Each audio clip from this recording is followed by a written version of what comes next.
This isn't just a story. It's a journey, one that'll stay with you long after the video ends. So if you've ever felt love, loss, betrayal, or hope, then stay with us. Because this story deserves to be heard from the very first second to the very last. If this video moves you, even for a moment, please give it a like. Leave a comment telling us which part hit you the hardest, and share it with someone who needs to feel something real today. And if you love stories that are raw, emotional, and unforgettable, then subscribe to the channel. Because we don't just tell stories here, we bring them to life. The January wind howled through the streets of Seattle, carrying with it the sharp sting of winter's chill. Jason Bennett, a celebrated software engineer and the founder of a successful tech startup, stood at the corner of Pike Street and 4th Avenue. His Tesla, once a symbol of his carefully constructed life, now sat lifeless on the curb. The electric hum of progress had sputtered into silence, leaving him stranded in a way he hadn't felt in years. "I'm sorry, Mr. Bennett," his assistant muttered over the phone. "The tow truck is delayed, and the meeting—" "I schedule it," Jason interrupted, glancing at his watch.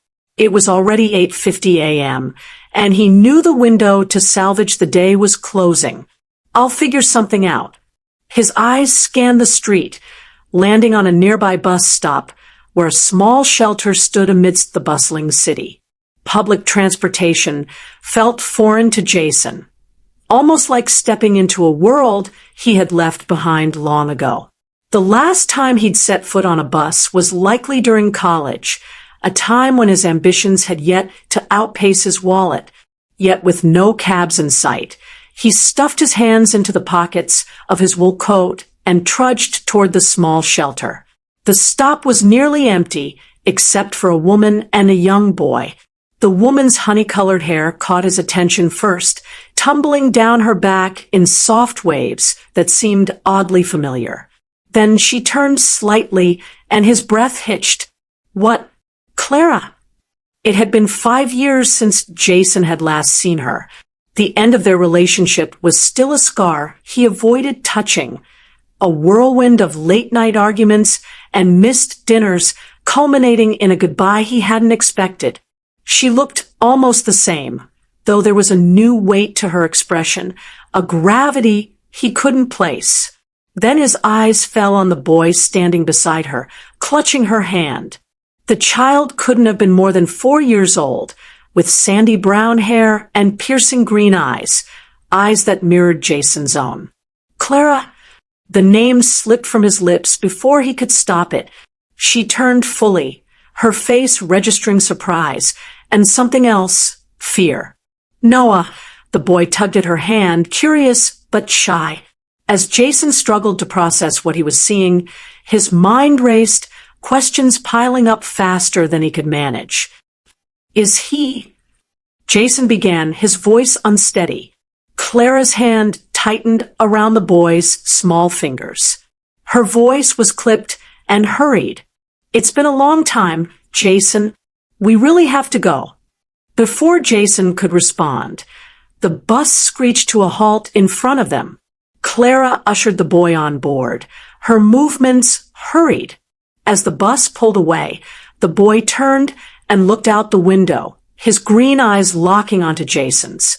In that fleeting moment, Jason knew his life was about to change forever. Jason stood frozen at the bus stop long after it had disappeared down the street. The boy's green eyes haunted him, reflecting questions he didn't yet know how to ask. His mind raced back 5 years, unearthing memories he had worked tirelessly to bury. Clara had been the one constant in his life when everything else was chaotic. They had met during a startup conference in Portland, her sharp wit and easy laugh cutting through the sea of overly ambitious tech enthusiasts. While Jason focused on his fledgling company, Clara had been his grounding force, reminding him to look up from his computer screen and experience the world. But even she couldn't compete with his ambitions. As Bennett Innovations grew, So did Jason's obsession with its success. Late nights at the office turned into early mornings, and weekends became just another workday. Clara had tried to adapt, but the cracks in their relationship grew deeper with each passing day. "I don't want to feel like I'm competing with your company," she had told him one night, her voice trembling with frustration. "I want to be part of your life, not a footnote. You are my life," Jason had replied, though his words felt hollow even to himself. The breaking point came after Jason closed his first major funding round. They had planned a celebratory dinner, but a last-minute investor call kept him at the office. Clara had waited at the restaurant for nearly an hour before walking out, her patience finally spent. When he returned home that night, she was gone. At first, Jason thought it was just another argument, one they would patch up like they always did. But days turned into weeks, and Clara never came back. Her phone went straight to voicemail, and mutual friends offered little help, claiming she needed space. What Jason didn't know then was how deeply Victoria Bennett, his mother, had played a role in their separation. Victoria had always been protective of her only son. As the widow of a corporate titan, she saw Jason's relationship with Clara as a distraction from his true purpose, continuing the Bennett legacy. Victoria's disapproval had been subtle at first. A raised eyebrow during family dinners, backhanded compliments about Clara's simple upbringing. But when Clara confided in her about her pregnancy, Victoria saw an opportunity. "You have to think about what's best for Jason," Victoria had said, handing Clara a prenuptial agreement that detailed strict clauses about inheritance rights. A child born out of wedlock could complicate things. "It's better if you move on now, before this becomes a bigger problem." Clara had been devastated. She knew Victoria's words weren't just idle threats. Jason's silence during their final weeks together had confirmed her worst fears. He wouldn't stand up to his mother. And so Clara made the hardest decision of her life. She left. In the years that followed, Jason threw himself into his work, using the success of his company to drown out the emptiness Clara's absence left behind. Bennett Innovations became a household name in the tech industry, and Jason was hailed as a visionary. But behind the accolades and the wealth, he was lonely. His sprawling penthouse felt more like a museum than a home, and the rare moments of silence were filled with what-ifs. What if he had fought harder for Clara? What if he had put her before his work? What if he had listened? He had tried to move on, dating briefly but never seriously. No one measured up to Clara, and deep down, he knew they never would. The image of her standing at the bus stop with that little boy resurfaced in his mind, tugging at something he had tried to ignore for years. The boy's resemblance to him was undeniable. Could he be my son? The thought hit him like a freight train. If Clara had been pregnant when she left, that would explain everything: her sudden departure, her refusal to contact him, even her weary expression at the bus stop. Jason clenched his fists, anger and regret boiling in his chest. If the boy was his, he had missed so much: his first words, his first steps, every milestone a father should have been there for. And if Victoria had known, the possibility chilled him to the bone. His mother had always been controlling, but could she have hidden something so monumental from him? Jason pulled out his phone and scrolled through his contacts, pausing on Victoria's name for a long moment. He debated calling her, demanding answers, but he knew Victoria wouldn't give them freely. No, he needed to start with Clara. She had vanished once before, but this time Jason wouldn't let her slip away. With a newfound resolve, he opened his browser and typed, "Private Investigator Seattle Discreet Services." He had spent 5 years building an empire. Now he would dedicate every resource he had to finding Clara and the truth about the boy with his eyes. It didn't take long for Jason to track Clara down. The investigator he'd hired was efficient, providing a neatly compiled report within 48 hours. Clara was living in a modest neighborhood in West Seattle, working as a freelance graphic designer. The report included everything from her daily routine to a photo of her walking hand in hand with the boy, Noah. Jason stared at the photo for what felt like hours. Noah's green eyes and sharp jawline mirrored his own so perfectly that there was no denying it. He was convinced now, more than ever, Noah was his son. But convincing Clara would be another matter entirely. 3 days later, Jason found himself at Alki Beach Park. According to the report, Clara often took Noah there in the late afternoons. He waited on a bench, his heart pounding as he scanned the area. When he finally saw them, his breath caught. Clara was sitting on a blanket under the shade of a tree, helping Noah build a sandcastle. The boys' laughter rang out across the park, light and carefree, and Jason felt a pang of loss for the years he had missed. For a moment, he considered leaving. What if she refused to talk to him? What if she turned Noah against him? But then Noah looked up, spotting him, and his small face lit up with curiosity. There was no turning back now. Clara, Jason called, approaching cautiously. Clara's head snapped up, and her body tensed as if bracing for a blow. Jason, she said, her voice carefully neutral. She instinctively pulled Noah closer, placing a protective hand on his shoulder. Hi, Jason said, his voice unsteady. He looked at Noah, who stared back at him with wide, curious eyes. Hi, kiddo, Jason said gently. Who's this, Mommy? Noah asked, tilting his head.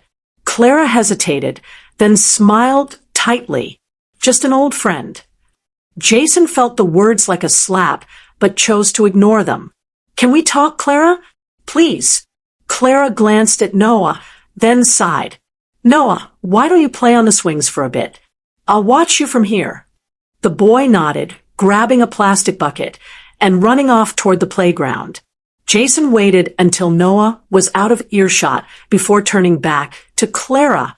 You've been following me, she accused, crossing her arms. I needed answers, Jason admitted. You disappeared, Clara. I didn't know where you went or why. Then I saw you at the bus stop and he swallowed hard. Noah, is he my son? Clara's expression hardened. What does it matter, Jason? You have your life, and we have ours. It matters because I've missed 4 years of his life, Jason said, his voice rising. If he's my son, I deserve to know him. I deserve to be part of his life. Clara shook her head. You can't just walk in and expect everything to be fine. Do you have any idea how hard it's been raising him on my own? Knowing what your mother would do if she found out about him. My mother? Jason frowned. What does she have to do with this? Clara laughed bitterly. Everything, Jason. She showed me that prenuptial agreement and made it clear that Noah would never be accepted by your family. She said I was a distraction, that I was holding you back.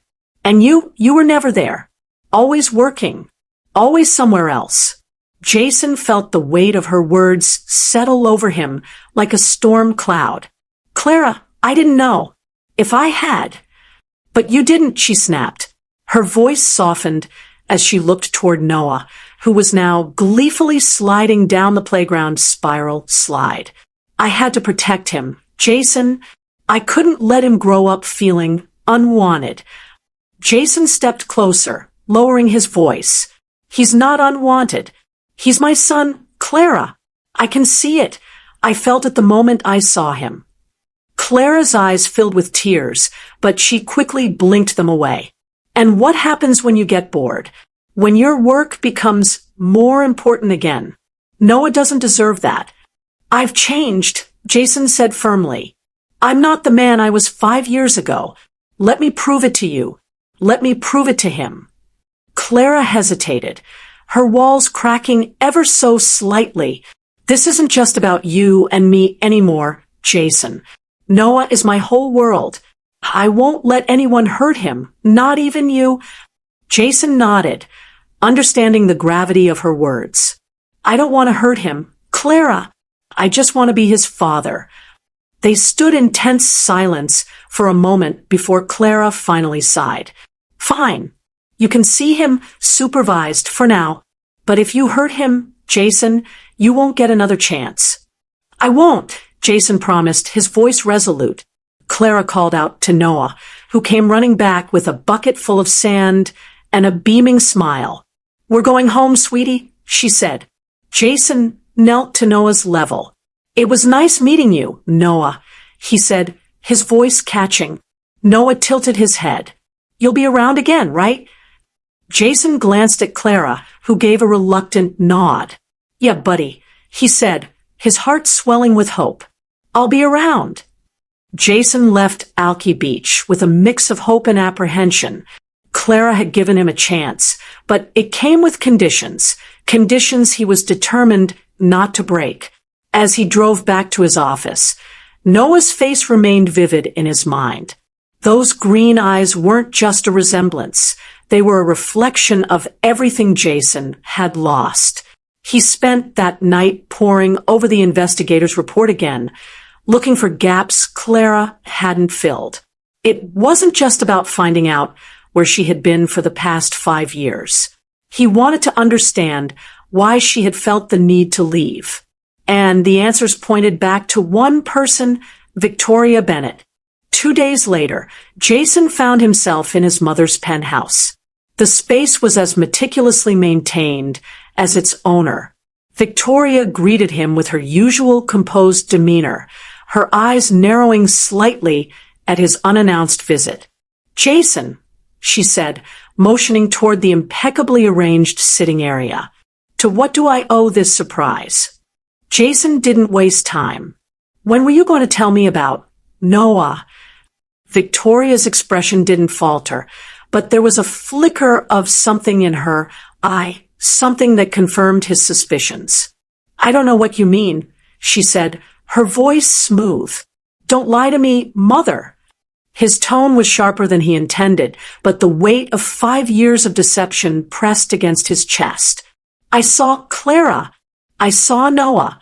He's my son, isn't he?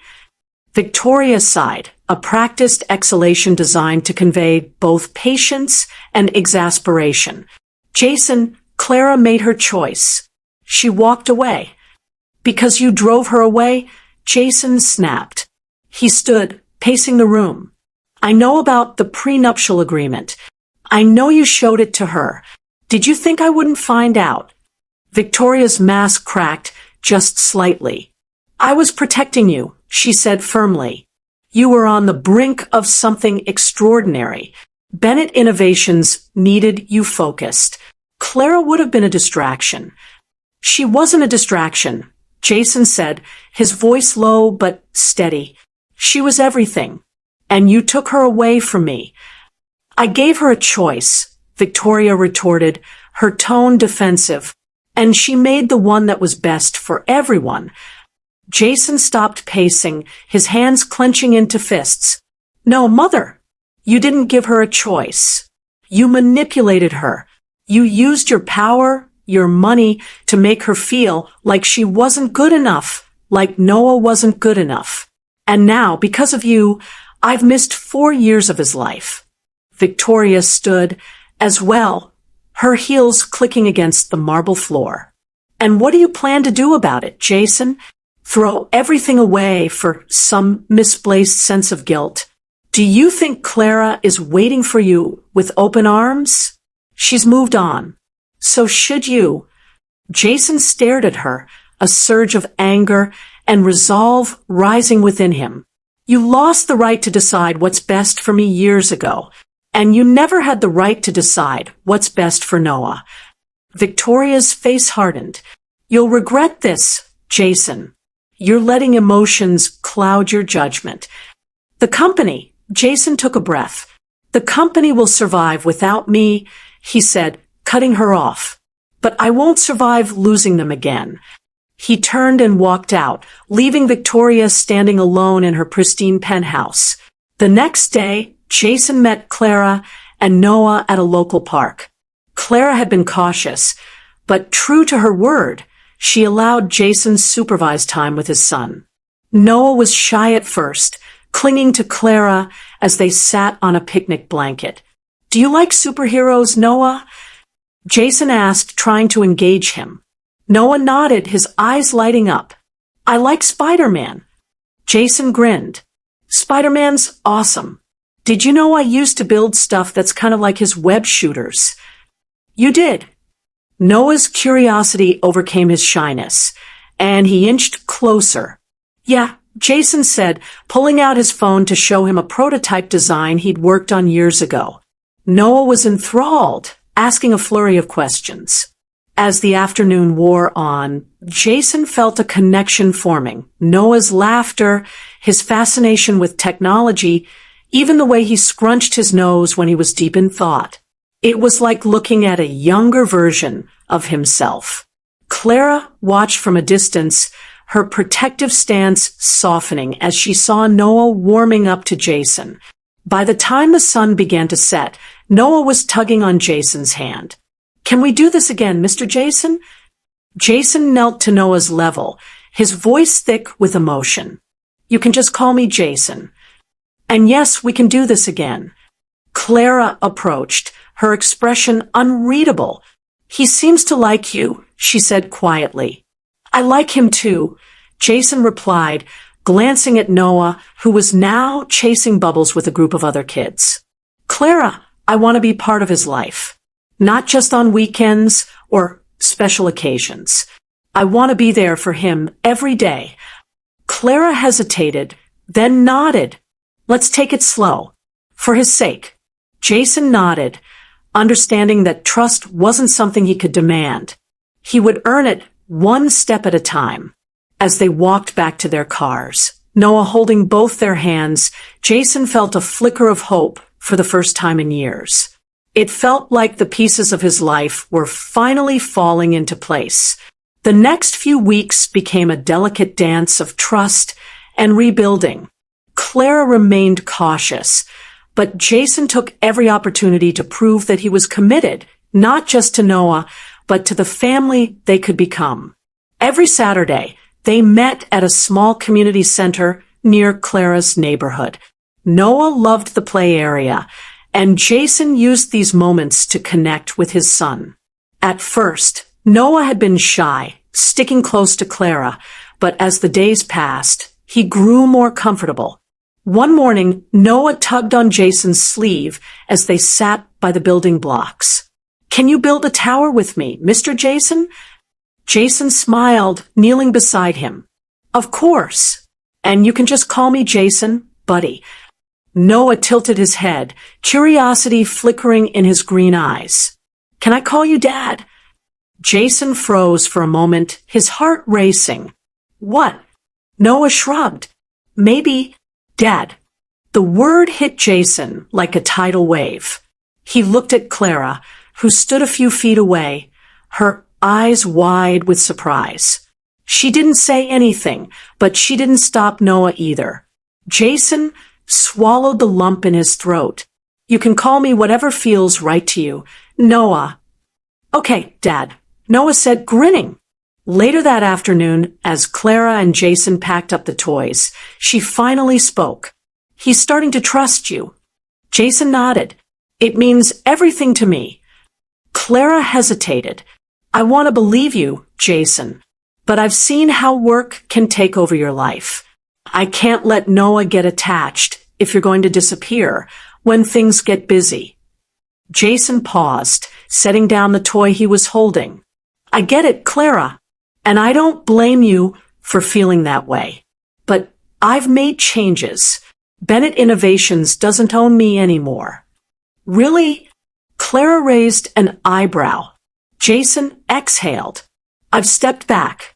I've trained a team to handle the day-to-day operations.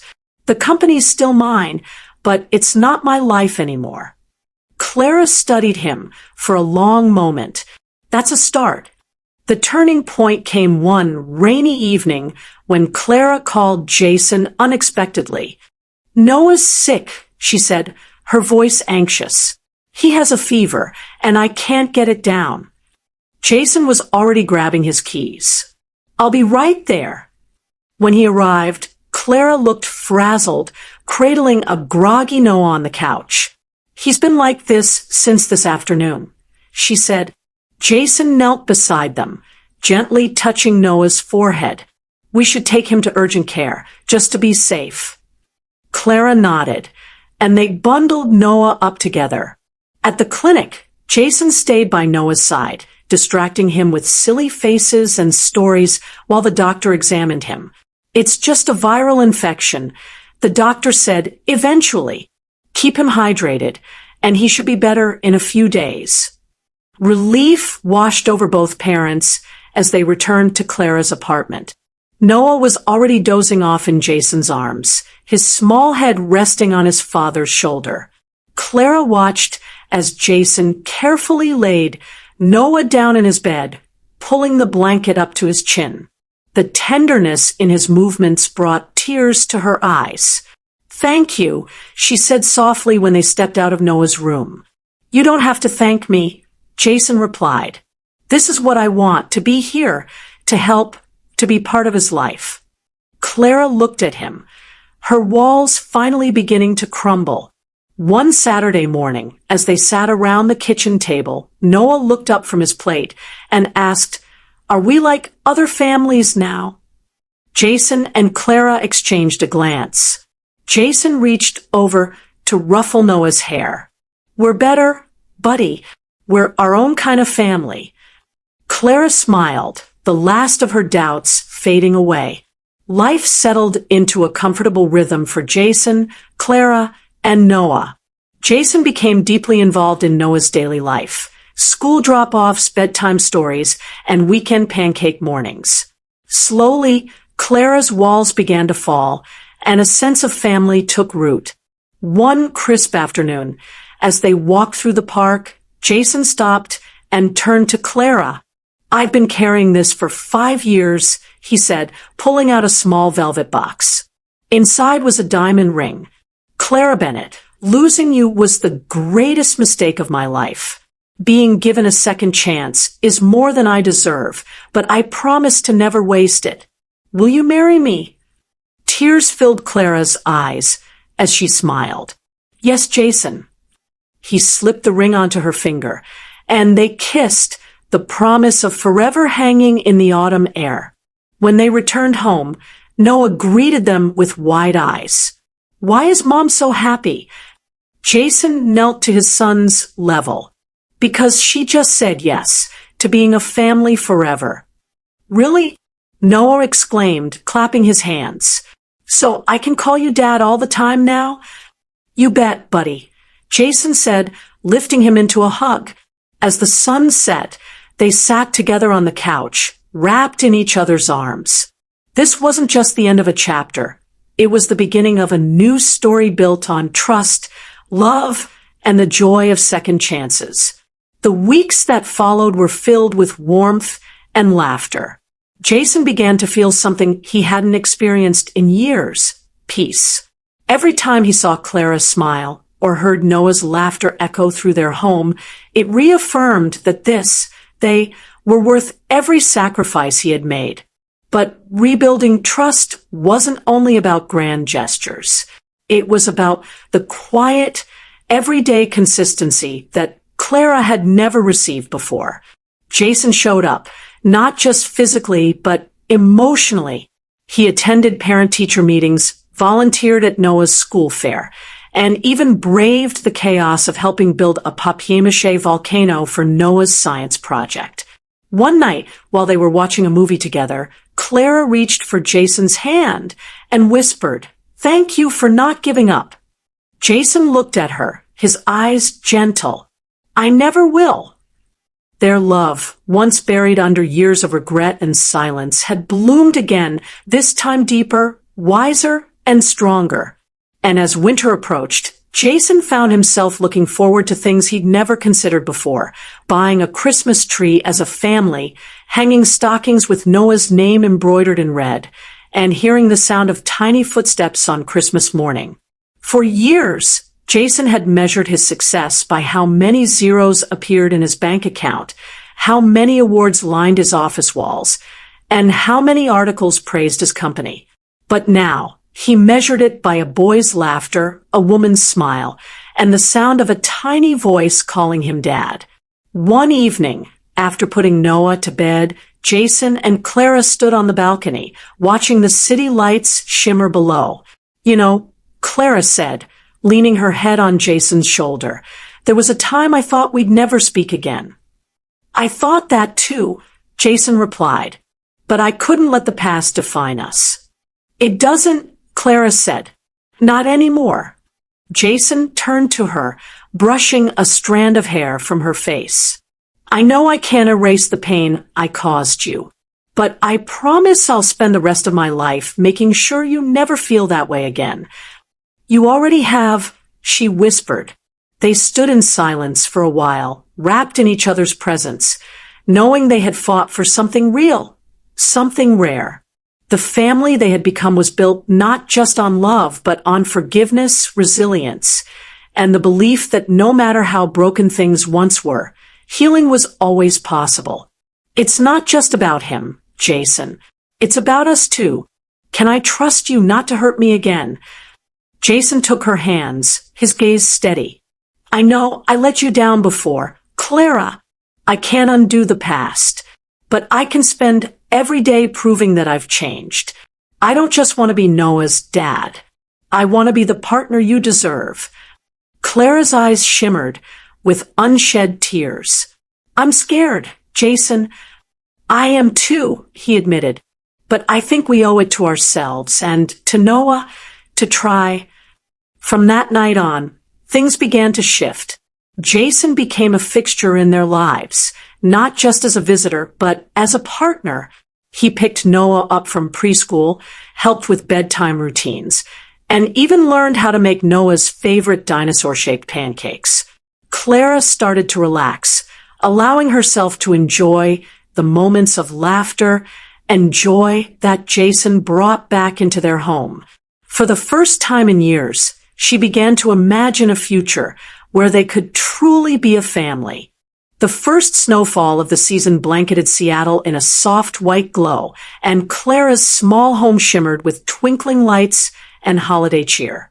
Inside, the warmth of a fireplace crackled while Jason, Clara, and Noah decorated their Christmas tree together.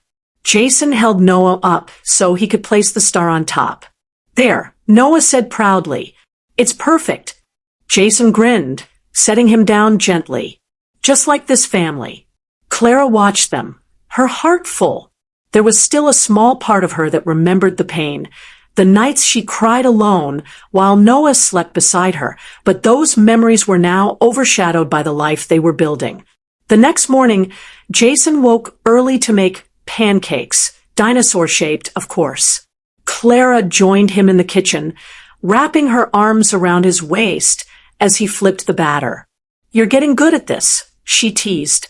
"I have the best teacher," he replied, kissing her forehead. Later that day, the doorbell rang. Jason opened the door to find Victoria standing on the porch, holding a gift bag and wearing an unreadable expression. He hesitated. "I'd like to come in, if that's okay," she said. Clara appeared behind him, surprised but calm. Jason stepped aside, letting his mother enter. Victoria took a deep breath. "I owe you both an apology, especially you, Clara." Clara looked stunned. "I was wrong," Victoria continued. "I thought I was protecting my son. I didn't realize I was destroying something beautiful." Jason glanced at Clara, then at his mother. "Why now?" "Because I saw the man you've become," Victoria said softly. "And I saw the boy who calls you Dad. I couldn't stay away forever." She handed the gift bag to Noah, who had tiptoed into the room. "Merry Christmas, Noah." Noah smiled shyly and peeked into the bag. "It's a Spider-Man hoodie," he shouted, eyes lighting up. Jason watched as Clara silently nodded. "Thank you," she told Victoria, her voice low but genuine. They all sat down for dinner that evening. An awkward start, but a necessary one. The tension faded slowly, replaced by shared laughter and stories. Victoria didn't try to control the evening. She simply watched her son, her grandson, and the woman she had once tried to push away, realizing perhaps too late what she had almost cost them all. After dessert, Noah climbed into Jason's lap, sleepy-eyed but happy. "Can we have Christmas like this every year?" he asked. Jason looked at Clara, who gave him a warm smile. "Absolutely, buddy." Later that night, after Victoria had left and Noah had gone to bed, Clara and Jason sat in the living room, watching the snow fall outside. "You think she really meant it?" Clara asked. Jason nodded. "I think she's trying. It might take time, but this is a start." Clara leaned her head on his shoulder. "You were right, you've changed." Jason turned to her. "And so have you. You're stronger than anyone I've ever known." They sat in silence for a moment, the quiet comforting rather than heavy. The world outside was still, but inside their home, life felt alive and full of promise. That weekend, they took Noah sledding for the first time. Jason helped him up the hill, while Clara waited at the bottom with her phone, ready to snap pictures. The boy's laughter echoed through the frosty air as he slid down, bundled in his new hoodie, cheeks red with joy. Jason stood at the top of the hill, watching them, his son racing toward his mother, her arms wide open, their shared joy uncontainable. He felt something shift inside him, a peace he had never known, a sense of belonging deeper than any business success or public recognition could offer. He realized then that love didn't need to be perfect. It just needed to be real and fought for. Clara joined him at the top of the hill, out of breath but smiling. "Thank you for not giving up on us," she said. "Thank you for giving me another chance," he replied, taking her hand. Together, they looked out over the snowy park where Noah played, safe, loved, and surrounded by the only thing that truly mattered, family. And as they stood there, wrapped in each other's warmth, Jason knew that the best chapters of their story were still ahead.